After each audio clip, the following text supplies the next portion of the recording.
The live stream will begin shortly. Please note that RapidVisa is not a law firm and is not licensed to practice law in any state. The hosts of the show are not attorneys. RapidVisa is a document preparation firm, licensed and bonded in the state of Nevada. We will do our best to answer informational questions during the stream based on our experience in helping tens of thousands of customers successfully apply for their immigration petitions. However, if you need legal advice, we advise you to seek assistance from an attorney. Please post your questions in the comments section during the stream for a chance to win a $100 RapidVisa credit towards a future service. Now, enjoy the show.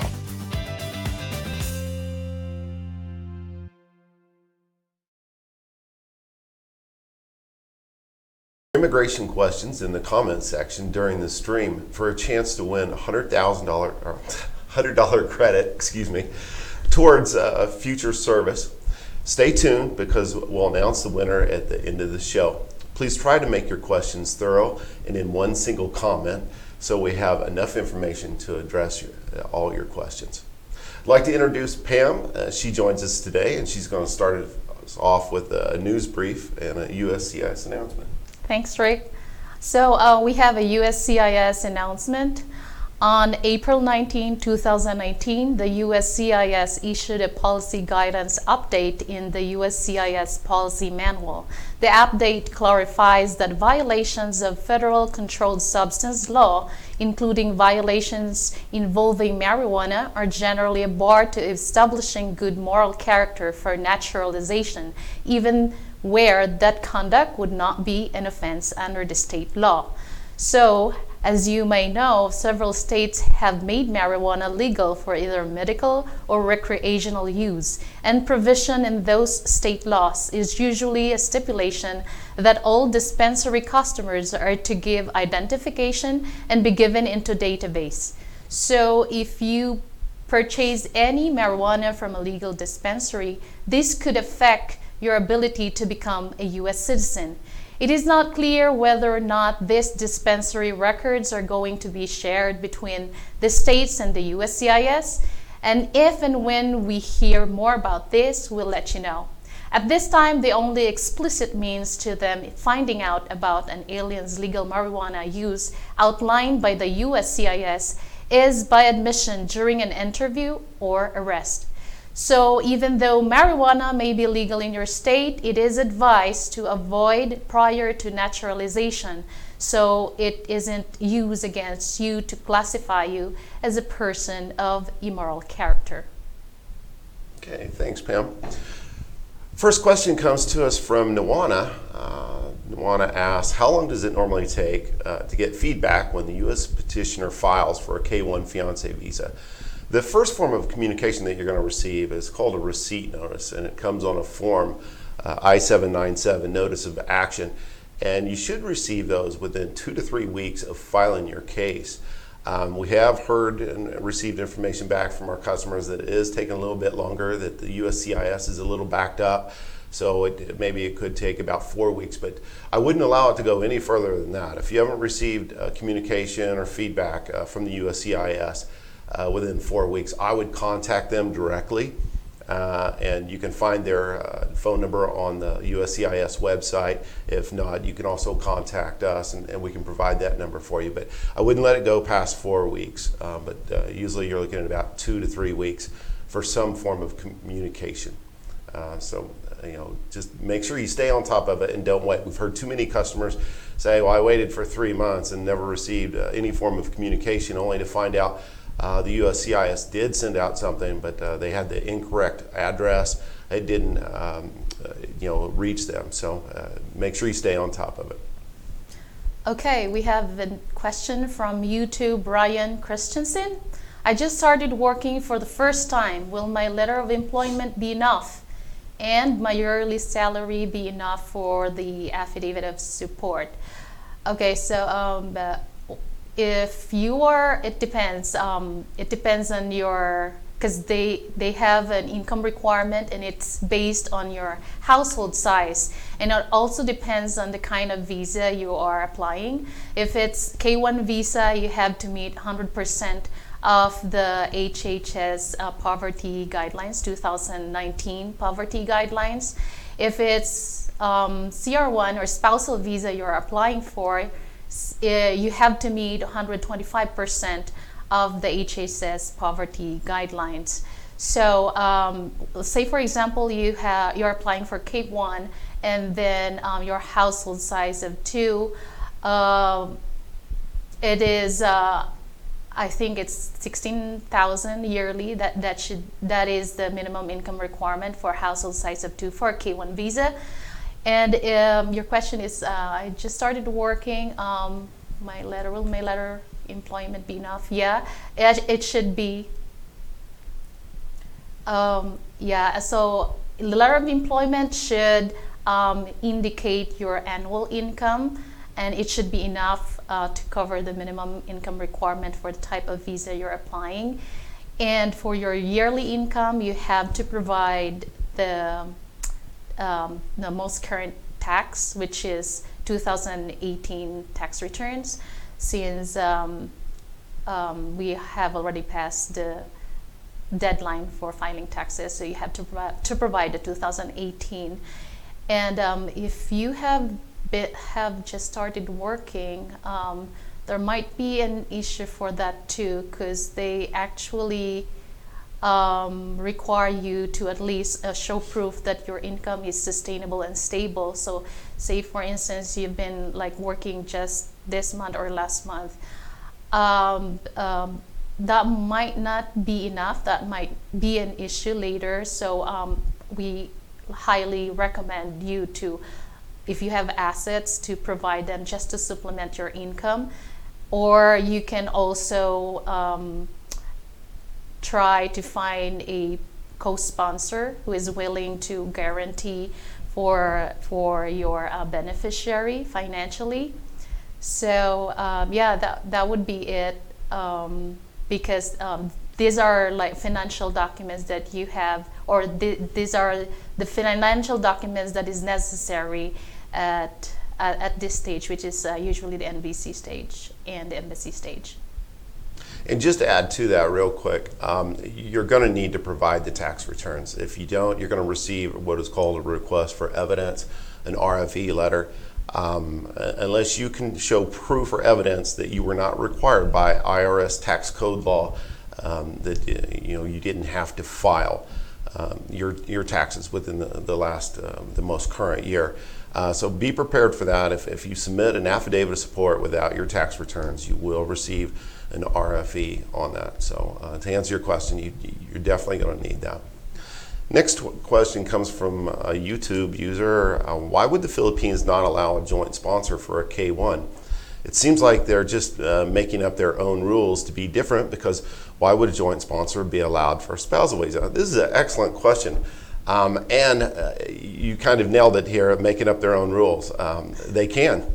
It's at the discretion of the consular officer and the U.S. Embassy and the director of the U.S. Embassy as to whether or not they'll accept joint sponsors. And we have found with the over 180 countries that we work with, every single embassy and country has different rules, and it's at their discretion. Philippines is one of, I believe, 4 or 5 embassies that do not accept our joint sponsors for the K1 fiancé visa. They actually require you to meet the income requirements on your own. And if you cannot do that through employment, then you can also use assets in some cases. And that even falls to the discretion of the consular officer as to whether or not they'll accept assets and what type of assets they'll accept. Again, we don't make up the rules. We just try and follow them. We try and share as much information we can with our customers. Now, if you wanted to try and submit a joint sponsor with the K1, we've actually read and heard cases where there was 1 or 2 accepted. I'm not sure how it got through, because I've seen so many of them where they were denied. But it's at your own risk. If you submit one and you receive an RFE, you're looking at further delays on your case. It's best to maybe look at possibly getting married if you have to have a joint sponsor, because they do accept joint sponsors for the spousal visa. But hopefully that answers your question. It is at their discretion. Okay, next question is from YouTube Manal B. what would happen if you don't receive the package from the embassy for the interview? So I'm assuming you are already at the embassy stage, or NVC or embassy stage. We highly recommend you to contact the embassy if you have already received the notice of action, or you can also check online, because they have like status where you can actually check your case, what's the current status of your case, or you can call the USCIS or the embassy itself and inquire, because sometimes there would be delays, and that is very, very common now, especially now. We are seeing a lot of delays for like all types of petition, basically. So, but if the delay is not anymore, like the delay would like amount to like 6 or 9 months. You just have to like make a follow up, because they might consider you're not interested anymore, you're abandoning your case anymore. So we really encourage you to like contact the embassy or the NVC and check your case online. And in some cases, you can actually download the interview packets online through the U.S. Embassy website as well. If not, you can also check with us. We have a resource page on our website at rapidvisa.com, and we do have some of those packets available. But I would check there and contact them. But you want to also ensure that they have your correct mailing address. Some of those packets are mailed out to a physical address. Some of them are sent electronically through email. So it really just depends on the embassy where your interview will be scheduled. Next question comes to us from Nanya. It says, dual citizen here from the Philippines and America. I've worked both in the Philippines and America during the last 3 years. Will my fiance be asked for my Philippine employment documents? Basically, they're going to ask for documents proving that you meet the income requirements. So if you actually use employment from overseas to meet the income requirement, then you may be asked to provide proof of income, whether that's from the United States, whether it's from a foreign country, the Philippines. You're also going to need to provide your tax returns, W-2s, things like that. And we usually provide a detailed checklist of all the supporting evidence and documents that you'll need. And also when you receive the interview packet, they'll usually have a checklist in there of what documents you're going to need along with the affidavit of support. But at a minimum, you're going to need to prove that you meet the income requirements. And if that includes the Philippine employment documents, then yes, to answer your question, you would need to, your fiance would take those to the interview as well. Okay, next question is from YouTube, Abdullah Mohammed. Is that issue for USCIS if we get married from the first time meeting in Jordan? Okay, so I'm assuming this is they are filing for spousal visa. Okay, so if you're filing for spousal visa, you get married, and then the USCIS will look into different factors when reviewing your case.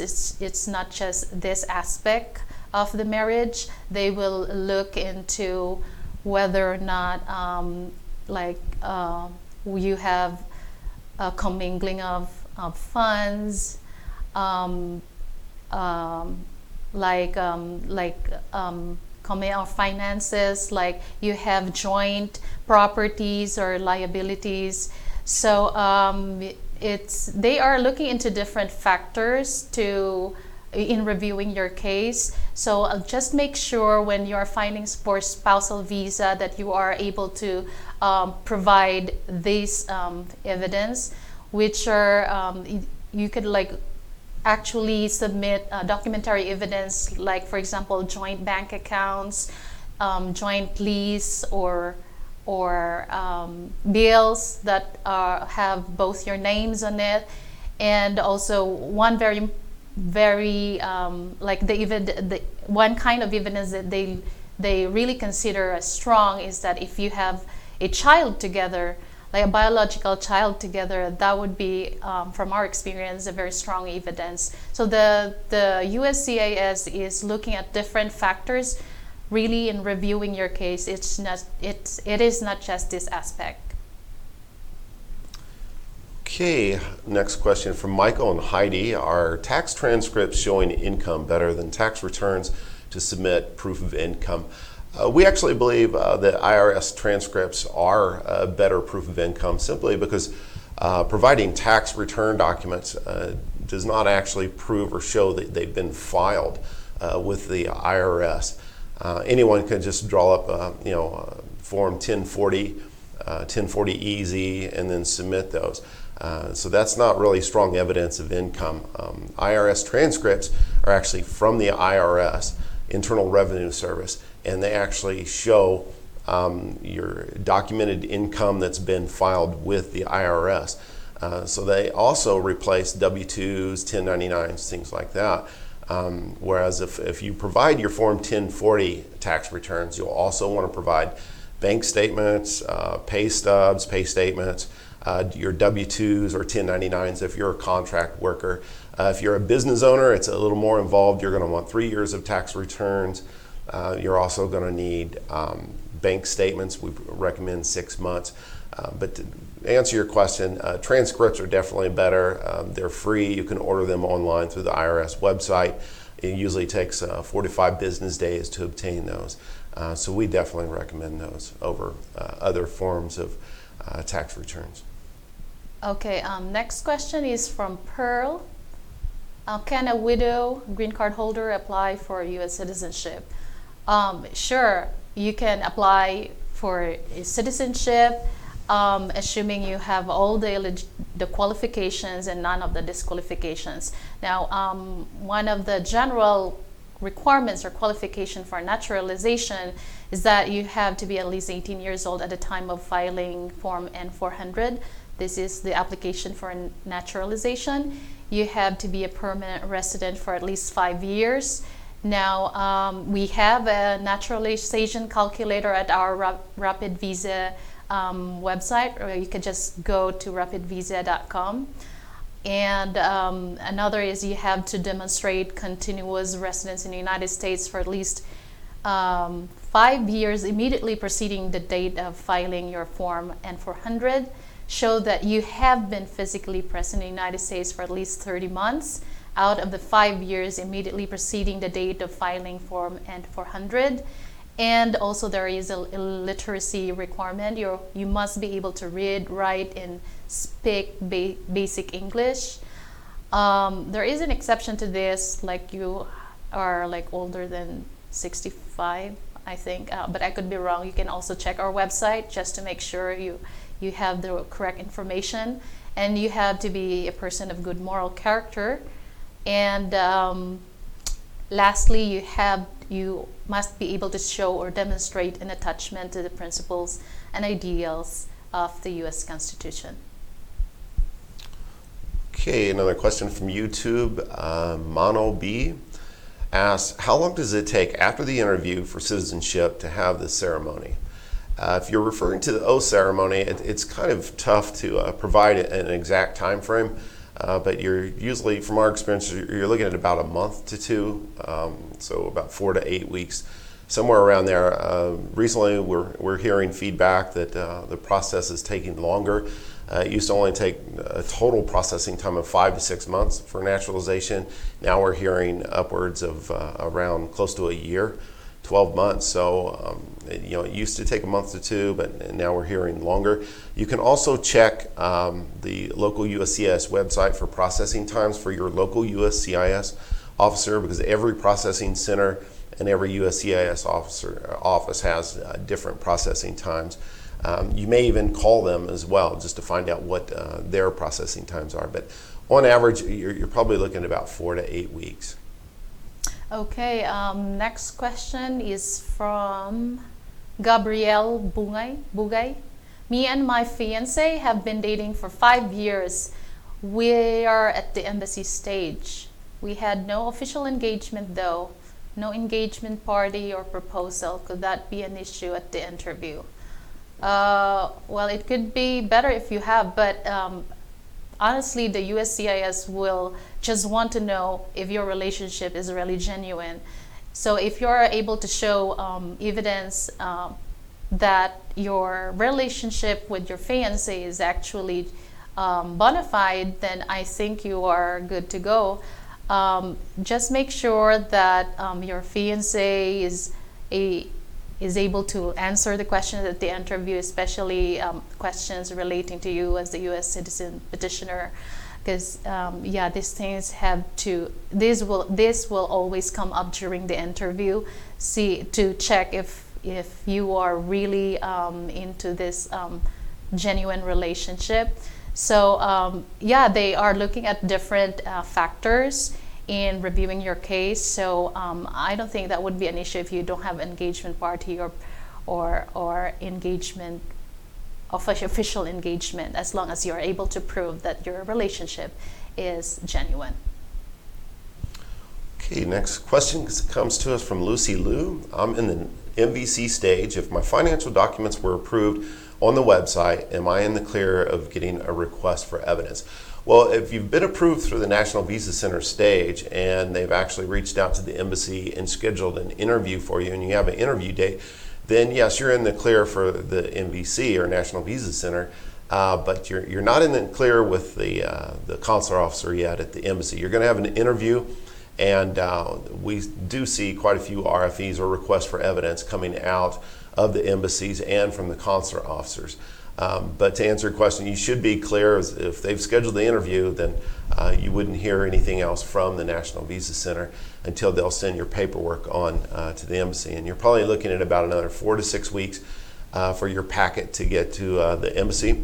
Be sure to check the status online. You'll need your MVC case number, and you'll see when it's ready for the interview. And just I want to make sure that you're aware that you could still receive an RFE from the consular officer. Okay, so next question is from Nwana. Still on the same issue about K-1 visa. What if the petitioner hasn't received any mail for over 4 weeks? What's the next step? Well, yeah, normally the NOA, the first notice of action, you will usually receive it, based on our experience, within 2 to 3 weeks. 4 weeks is already a stretch. So if I were you, we highly recommend to call the USCIS customer service. It's usually only the petitioner who can do that. They may ask for like personal information about the US petitioner, or if you cannot get any information from the USCIS customer service, we highly recommend for you to schedule an InfoPass. You could just do it online, and InfoPass, you could you book an appointment where you could talk to USCIS officer and inquire about your case. Just be sure to, when you have your InfoPass schedule appointment, that you will be you are bringing with you your documents, or especially your the supporting documents, your own petition that you have. You must have this copy, so where you would present them to the USCIS agent at the USCIS field office during your InfoPass appointment. Okay, Adrian Rose asks, when waiting for adjustment of status, can my spouse receive a work permit approval before the approval of adjustment of status? Yes, actually, the USCIS will send out a temporary card. It's about the size of a driver's license or a state ID, and it usually provides the advanced parole, which is a travel permit, and EAD, employment authorization document, and that's the work permit. That usually comes within 2 to 3 months because it is a rather long process, taking up to almost a year now. And so they understand that, and they do issue this temporary permit, but do not go out and work until you receive this permit. And if you have not received that temporary card in the mail, contact the USCIS. Just make sure that they have your correct address, and just ask them if they've already mailed that out.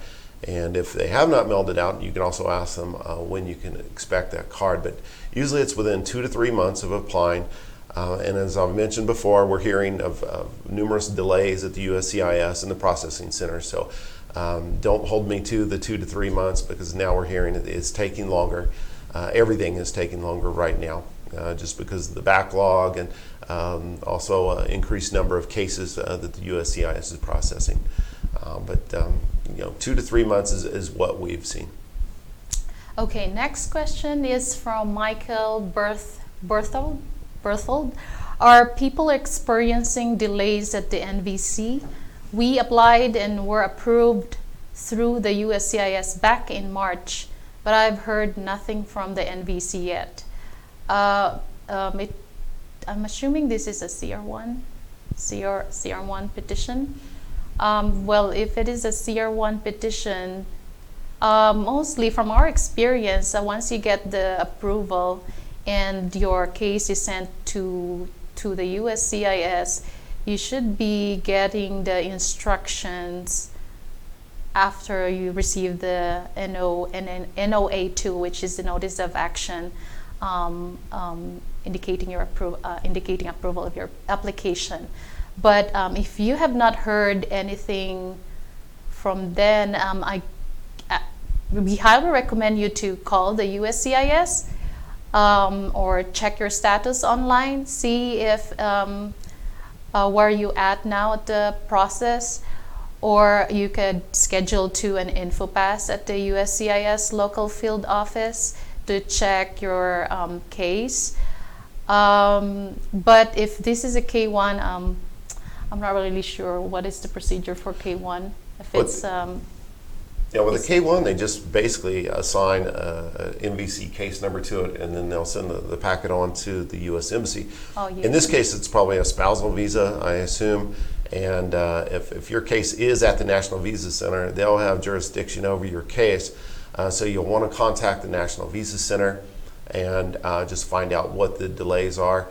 Right now, if you even go to the MVC website, they tell you to wait a minimum of 60 days because that's how long it's taking to actually process the MVC packets. That includes your affidavit of support, your civil documents, things like that. But do not hesitate or do not wait. We've heard too many cases where customers will just wait forever, months, and just expect things to happen.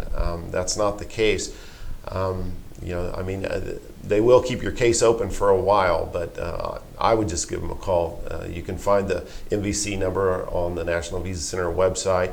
If not, give us a call and we'll be happy to help you out. Okay, next question comes from Abdullah Muhammad. Does the USCIS take into account the visits between partners after getting married? Absolutely, they take everything into account when you're looking at establishing a bona fide or legitimate relationship. So the more visits you have, if you can show commingling of finances, things like that, and especially since you said married, so I'm assuming it's a spousal visa, because that's what they're really looking for, is that you maybe had children together or commingling finances. You have both names on accounts that could be on a lease, bank statements, credit cards, loans, anything like that, because that's some of the best evidence you can have. But visiting and time longevity together definitely improves your case, and they take that into consideration. Okay, next question is from Ryan. I just started working, but I can't provide my last year's taxes. Only an employment letter and an estimated annual salary. Is it enough for my affidavit of support? Well, unfortunately, you are really required to provide your most recent tax returns. So, but if you didn't file taxes, you'll need to provide at least evidence that you're exempt from filing taxes. Otherwise, you'll need to file past tax returns and at least set up a payment plan with the IRS for the penalties and fees. Because if you just ignore and pretend last year didn't exist. You're just inviting a multi-month delay in a request for evidence, which is what we usually see if you're not cooperating with what is required by the government. So yeah, this is unfortunately a requirement. So you have to provide this at all cost if you want to get approved and if you want to go through the process as smoothly as possible. Okay, Sohal Khan asks, my K1 fiancé visa was refused, so what can I do now? Please give information or reply, or do we reapply or appeal? Which is the best method? Well, we're not immigration attorneys. We can't give legal advice. What I can tell you, many customers have reapplied for the fiancé visa when they were denied, but it really comes down to the reason or reasons why the case was denied or why your fiancé was found to be ineligible.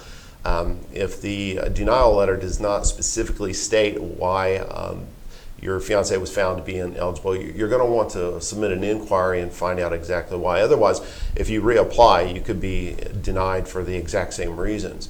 Other customers have actually traveled over and gotten married and then filed for a spousal visa if there was an issue proving that you had a bona fide relationship or something like that.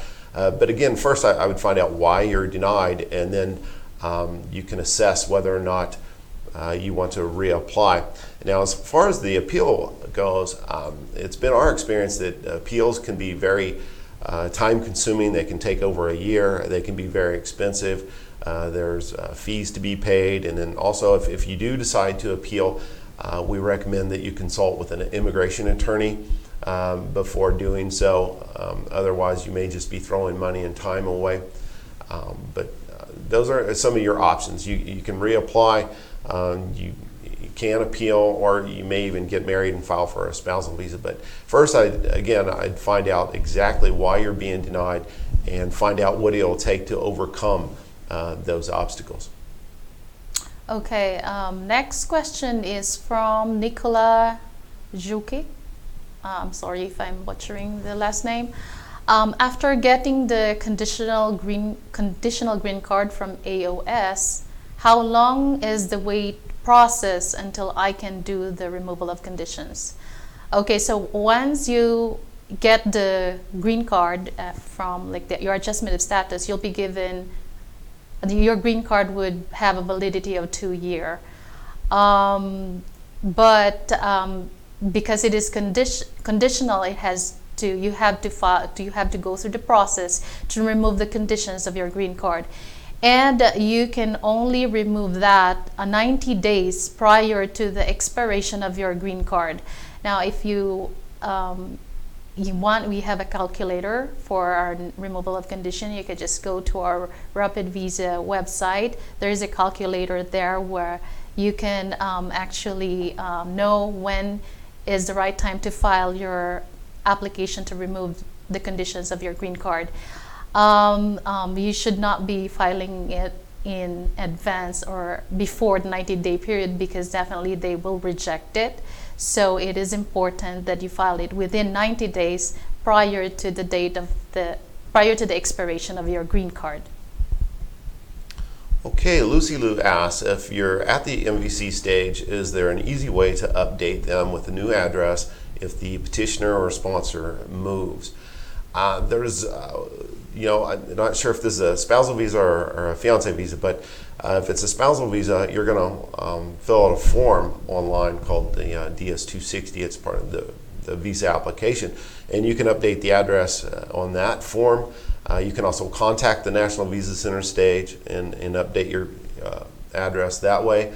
But I'm not aware of any online way other than filling out the visa application like the USCIS has. The USCIS actually has an online site where you can go in and update your address, but that's with the USCIS. Since you're already at the MVC stage, I would just recommend calling the MVC and update your address. And then if you haven't already filled out the DS-260, the visa application, you'd put the new address in there. But I would still contact the MVC just to make sure that they have the correct address and just to ensure that everything is correct going forward when they send your case on to the U.S. Embassy. Okay, next question is from Key J. Is it really necessary to put labels or short description to each and every picture in the album, or will just dates work? Okay, so it is recommended that you provide at least 4 to 6 photographs of the two of you together, your fiancé and you as the U.S. petitioner, as proof that you have physically met in person. Dates is very important because the requirement is that you have to at least you have met your fiancé within the 2-year bar. So that's the requirement. That's why dates, you have to put dates on the photos for the USCIS reviewer to at least know that this was taken within a year, within 2 years, 2-year bar. And also it is recommended that you also provide brief description just to make sure like the reviewer understand the piece of evidence that you're submitting to them. So that would really also help, although that's not really requirement, but we highly recommend that you do it. You put brief description like the people in the photo, where the photo is taken and all that. And also, yeah, and you can, it's not really necessary that you provide the whole album. The 4 or 6 photographs will do, and you can take that with you during the interview. Okay, next question from Passing CS. How long does it take to hear back from the USCIS when the K-1 is returned for review? Not exactly sure what you mean by return. Now, if this is in regards to a request for evidence, generally you'll hear back or receive an approval notice usually within 3 to 4 weeks after they've received the requested documents. Now, if it was returned for some other reason, then I'm not exactly sure. But if it's for an RFE, a request for evidence, then it's usually about 3 to 4 weeks, providing you've provided and submitted everything that they requested. But now again, like any other processing times, we're hearing that some of the USCIS processing centers are backed up, taking a little bit longer. So that's just an estimate. If you want to know for sure, you may even just call the USCIS and just ask them how long they're taking it at this particular center. I'm not sure I would go by the processing times listed on their sites because they don't really speak to RFEs, requests for evidence. They primarily just post processing times for the actual I-129F, I-130, the actual applications themselves. Okay, next question is from Lucy. When renewing the 2-year green card, does the sponsor have to submit affidavit of support again? Does the immigrant have to do another interview? Okay, so as I discussed earlier, the 2-year green card is a conditional green card. So because it is conditional, the condition has to be removed within 90 days prior to the expiration of your green card. But fortunately, the proof of financial documents or an affidavit of support is not required for removal of conditions. All you need to do is to submit evidence that your marriage is bona fide, like pieces of evidence like joint financial bank accounts, the real estate having your names on it, bills like water or phone bills, insurance, or your ID showing that you have the same residence, things like that. But yeah, you don't need to submit affidavit of support at this stage. And for the second question, does the immigrant have to do another interview? Well, most of the applications to remove condition does not require an interview, but actually this is discretionary on the part of the USCIS officer. So some applicants would go through an interview process, but mostly don't. But if you are required to go through an interview, you will be sent an interview notice. So all you need to do is just to appear there, and I think you will be just good to go. Okay, Pearl Jacobs asked, can I visit after marriage with a visitor's visa before doing an application for my K-1? Well, first and foremost, a K-1 fiancé visa is if you're intending to get married. It's not meant for somebody who's already married. So maybe you just use the wrong letter designation or the wrong visa type. But if you're already married, you'd probably want to file for what is called a spousal visa. That's a CR1 spousal visa. And to answer your question about visiting, you can visit anytime if you already have a tourist visa or a visitor's visa. But I will warn you, we've heard back from many of our customers that to enter the United States is at the discretion of the consular border protection officers. They're going to review your passport, your documents, and they're going to ask you some questions, and they can turn you away. So just because you have a visa does not mean you're guaranteed entry into the United States. And another thing to keep in mind, if the CBP agent finds that you have a pending petition, an active petition in the system, they could actually block you from entering the United States as well. And we've heard many cases where they've actually told the applicant that they'll need to go ahead and go back to their home country and to finish the processing on the visa. So again, I'm a little confused by your question stating that you're already married and filing for a fiancé visa. So make sure that you're filing for the correct petition type, because if you're already married, you would automatically be denied on a fiancé visa. Okay, next. Actually, this is not a question, this is a compliment. Okay, this is from Carl Parks. I would like to thank RapidVisa. We put in our papers in January 13, and we have already heard from the State Department, and now waiting for the letter from the embassy. Still a lot more to do, but going very well. Thanks from Carl from UK. Well, first of all, thank you, Carl, for being a valued customer of RapidVisa. We are very happy that you were very satisfied with our service, and I think you are already close to an end. Hopefully, she will have the visa soon, right after the interview.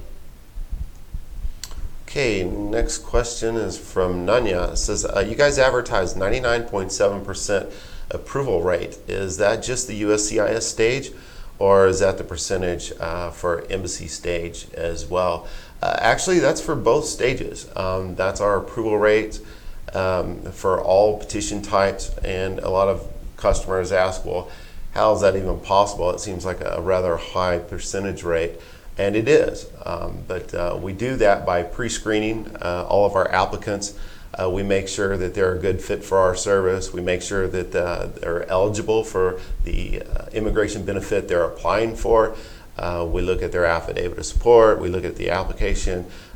We assemble their documents to make sure they're assembled in a way that the USCIS likes to receive them. And we perform 3 separate reviews of each petition. And if we find a case that we do not feel it's going to get approved or accepted, we'll either do one of 2 things. We'll ask for more supporting documents, or ask you to provide all the information that's required, or we'll flat out simply reject the case. So yes, to answer your question, 99.7% does include the USCIS stage. And just to let everybody out there know, getting accepted to the USCIS stage is the easiest part. Just about anyone could get accepted at the USCIS stage, but getting approved through the National Visa Center and then getting approved through the embassy, that's actually where the real hard work comes in, and that's where a lot of our competitors drop the ball.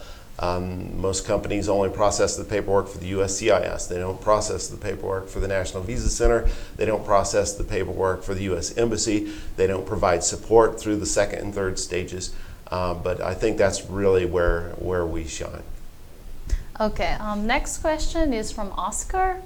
Is it risky to travel back and forth on visa waiver while my immigrant visa is pending? Okay, so authorization via ESTA or visa waiver does not determine whether a traveler is admissible to the United States. So it is actually the U.S. Customs and Border Protection, or the CBP officers, who will determine admissibility upon traveler's arrival. So the ESTA application collects biographic information and answers to VWP eligibility questions.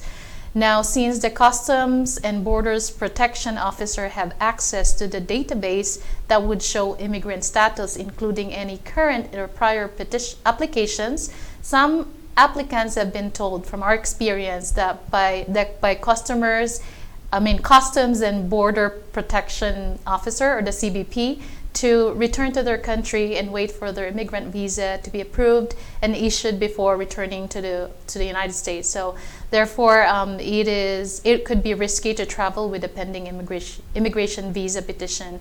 So we highly recommend that you just have to wait for your visa to be approved, unless of course there is like an emergency that you really need to travel.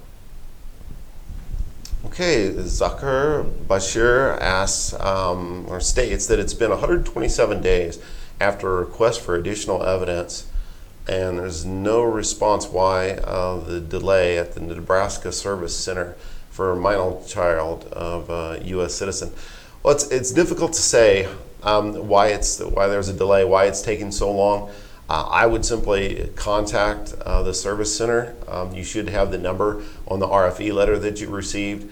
Give them a call. You can also schedule an InfoPass meeting with your local USCIS office. One other option is to contact your congressman or senator and have them submit what is referred to as a congressional inquiry or a FOIA request, a Freedom of Information Act. In many cases, they're able to submit a request and get a much faster response than you or I could on our own. But that's a couple different options. Contact the processing center directly, and submit, schedule an InfoPass meeting, and submit a congressional inquiry. That's about all I can tell you. We're hearing multiple complaints from many of our customers and other folks stating that the processes are just taking so much longer than they have, even from just 12 months ago, just from a year ago. We're actually seeing processing times double in time. We're seeing responses to RFEs taking twice as long. It used to take 30 to 40 days to respond to an RFE submittal. And now we're seeing twice that long, taking 3 and 4 months. And I don't see any let up in sight right now, because we're seeing more RFEs, and it's just taking longer and longer, and we're seeing case times taking longer, and the processing centers are just backed up. And it doesn't appear to me that they've hired any additional staff to handle the extra workload. So unfortunately, we don't make up the processing times. We just try and assist our customers as best we can getting through this process. But unfortunately, we don't have direct connections with the USCIS or Department of State, and we have no control over the processing time. So I wish we could do more for you and provide more information, but this is just what we're seeing and what we're hearing. And the only way to get the answers and response you're looking for is that you've got to contact the agency that has jurisdiction over your case. If that's at the USCIS, then you contact the USCIS. If your paperwork's at the National Visa Center, then you contact the National Visa Center. If you're at the embassy stage, well, you've got it. You contact the U.S. Embassy. Okay, next question is from July Praye. Can I fill up DS-160 in USA for my fiancé? Yeah, of course. If this DS-260 is an online thing, so if you have the login information, of course you can do it, and also if you have the information, because this is basically for the beneficiary. So if you know the information, you can. But just make sure that the information you entered in the beneficiary's DS-160, such as his or her name, addresses, the parent's name, and all of that, match the original petition filed, because we have seen cases where this information doesn't match and they receive an RFE. So just make sure that you are entering the correct information if you have to do it for your fiancé. Okay, it looks like we have a comment from Regine My ISO. I'd like to say thank you to RapidVisa for helping us and guiding us through the K-1 visa process. We filed on August of 2018 and we have the visa in hand as of April 2019, 8 months of processing. Well, congratulations and thank you so much. And you're actually one of the lucky ones. 8 months, even though it was a very, very long time, is not quite as long as what we're hearing. So congratulations to both of you and thank you for being a RapidVisa customer. Okay, next question. Why does RapidVisa require things the USCIS doesn't? Well, our assembly department may find that your petition is missing something we require and put your petition on hold before mailing them to the USCIS. Well, our job is to give you your case the best chance of going through the system smoothly. So part of our strategy is taking what we've learned from the thousands of petitions that we reviewed and creating our own list of items to require. So we're setting our standards high just to make sure you go through the process smoothly. And our philosophy, as stated before, is that it is better to have it and not need it than to need it and not have it. And just to add to that real quick, we've processed successfully over 50,000 cases. And we've received a lot of RFEs, requests for evidence.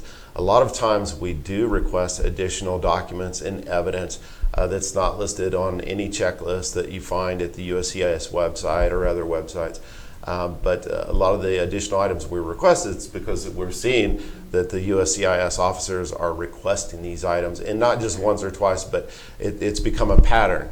So please know that we have your interests in mind when we're asking for these documents, and we found it's best to submit a good, solid case the first time rather than have to deal and respond with RFEs. Now, that doesn't mean you're still not going to receive an RFE. It's possible you might, but we just try to go to the extra mile, and I also believe that's why our approval ratings are so high, over 99.7%, is because we do request these additional items.